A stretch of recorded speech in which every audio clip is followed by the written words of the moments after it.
गहपुरनि हांमा बर'फोरा सोबख'जानाय, नासयजानाय, थगायजानाय, बुथारजानायनिफ्राय बारग'हानो गावनि मोननांगौ मोन्थाइखौ मोननो थाखाय बड'फा उपेन्द्रनाथ ब्रह्मनि दैदेननायाव डिभाइड आसाम 50-50 सोमावसारबोदोंमोन।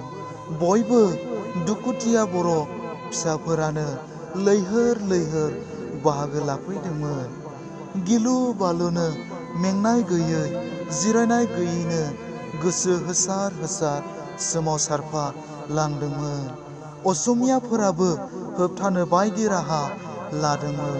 सोरखारजों लोगो जाफा जाफा बर'फोरनि न' बांखौ सावनानै होबोदोंमोन। दोहोन दौलतफोरखौ लुथिदोंमोन। रोजा रोजा बर' सुबुंफोरखौ, बर' आइजोफोरखौबो जिनाहारि खालामदोंमोन। गहपुर सनितपुरावबो बिनि बारा नांहैदोंमोन।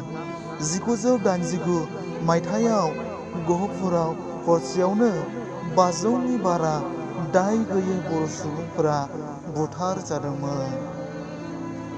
सोरखौबा नायजोर नायजोर दानस'लांदोंमोन, सोरखौबा बुयै बुयै देथारदोंमोन, सोरखौबा गोथां गोब्राम अराव सावना बुथारदोंमोन, सोरखौबा गोथाङै गोथां फबनानैबो दोनबोदोंमोन। हिनजाव गथ' आइजोफोरखौबो जिनाहारि खालामै बुथारदोंमोन। गहपुर हालामाव गोजा थैनिबो दैसा बोहैदोंमोन। 6,000 सुबुङा न' गारनानै खारलांनांदोंमोन। गहपुरनि हांमाया जेरावबो गोसारलांबाय। नाथाय दुखुनांथाव खेबफ्रोमावबो बे हालामासो थालांनाङो।